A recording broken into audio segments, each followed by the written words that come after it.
Hi అండి, welcome to Telugu రుచులు by Hemalatha.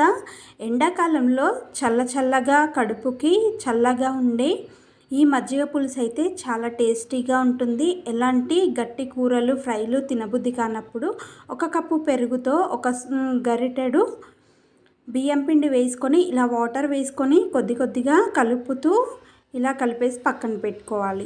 ఇప్పుడు ఒక గిన్నెలో ఆయిల్ వేసుకొని అందులో పోపు గింజలు, ఎండుమిరపకాయలు, పచ్చిమిరపకాయలు, కరివేపాకు, పెద్దగా కట్ చేసుకున్న ఉల్లిపాయ ముక్కలు వేసుకొని అల్లం వెల్లుల్లి పేస్టు, కొద్దిగా పసుపు వేసుకుంటే మంచి కలర్ వస్తుంది, టేస్ట్ కూడా బాగుంటుంది. ఉప్పు, ధనియాల పొడి వేసుకొని ఇదంతా కూడా బాగా కలుపుకోవాలి. పచ్చిమిర్చి ఘాట్లు పెట్టుకుంటే సరిపోతుంది, మరీ పీసెస్లా కట్ చేసుకుంటే గింజలన్నీ పడిపోతాయి. ఇదంతా ఫ్రై అయిన తర్వాత మనం కలిపి పెట్టుకున్న పెరుగును వేసుకొని 2 కప్పుల వాటర్ వేసుకొని బాగా మరిగించుకోవాలి.